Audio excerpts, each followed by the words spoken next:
Welcome back to NBA Cinema.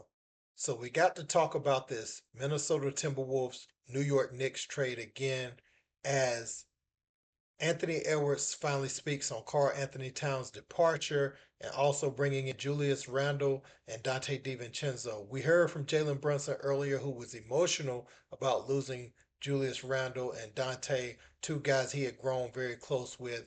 And likewise, on the other side, you had Anthony Edwards and Karl Anthony Towns, who had forged that friendship and it spilled on court and they really had a genuine love for each other, but now those guys aren't together no more. We're going to hear from Ant-Man. Let's peep.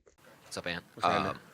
Cat gets traded, big trade in the week. Just what's your kind of overall reaction thinking to what Cat meant to you in your career, and then the changes that are coming with Julius and Donte coming?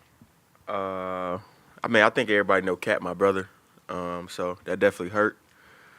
But it's a business, so I just gotta roll with it. And I'm ready to get the. They're not here yet, so I'm ready to get to know them. And try to figure it out and get it figured out as fast as we can, because we're trying to get back to where we was and go even farther. Does that come as a surprise to you? Do they, like Tim, do they check in with you and like, hey, I was on a plane, so they couldn't really check. Yeah, I was in the air, so they couldn't really check in with me. what was it like just building that relationship with Cat over these last few years? It was incredible. That's what we talked about once I landed. Like, we talked on the phone, like through messages, and we was just talking to each other about everything, like how it started. And he sent me a picture of him in the gym at like 3 in the morning, so that was kind of funny. Anthony, do you look at it as your job to make Julius feel at home? And are you the leader now, or you got to be the one that brings him in and works with him? And I would guess, yeah. I think I got the most years on the team now as far as in Minnesota, besides Nas. I think I'm right after Nas by a year, so I think I'm probably gonna have to be the person that gets him, comfortable. what does that mean when you say make him comfortable? Like for you, what will you do?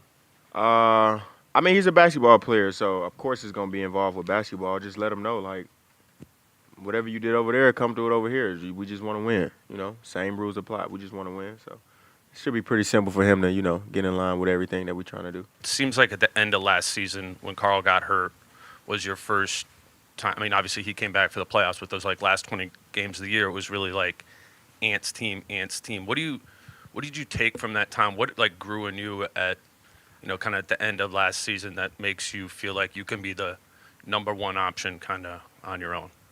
Uh, I don't know, man. I feel like it's kind of weird to talk about it because he just got traded. So that's my dog, man. It wasn't like a one or two situation. It was uh, we both was the one. We just played off of each other. So I'm happy to be whatever the guy that they want me to be now. But we was just together, so it's hard for me to. I think you're seeing the emotions from players on both sides, the star players, particularly Brunson and Ant-Man, because the move happened so close to training camp. So you obviously have sent texts to each other talking about the upcoming season, what you hope to get out of the season, and your goals as a team. If it would have happened earlier in the summer, they would have had time to adjust. Um, but this stuff is kind of happening on the fly, like 2 days before media day. You know what I'm saying? So I think you're seeing the emotion of the players because it's still fresh, and these are big pieces of the team that's being traded away. Now I know people have friendships with other role players, but these are guys who are expected to make an impact. And when I look at Julius Randle, when he goes to Minnesota, as long as he's playing inside out, then I think he can have some real success there. Because when Lively and Gafford became a little physical, Cat struggled in that series. But I think Randall will go right into their chest and really challenge them around the rim because he's built like a bull, so he's able to create space in the paint. And I think looking at Cat's situation, I think, like I said in the earlier video, OG and Mikael Bridges are so aggressive as defensive wings that although Cat may not love physicality all the time, I think he'll still be able to shine. And I think, Cat has gotten more physical over time.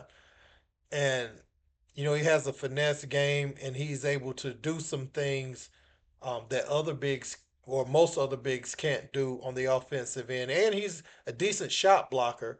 It's just more so, when the game gets really physical, that has been called into question. But I would like to say that, I feel like both teams insulate maybe what or deficiency that those players may have. You know what I'm saying? So I think this trade could be a win-win uh, for both squads. Yeah, man. So that's what Ant Man had to say. Let me know what you think in the comments. Don't forget to like, share, and subscribe. Till next time.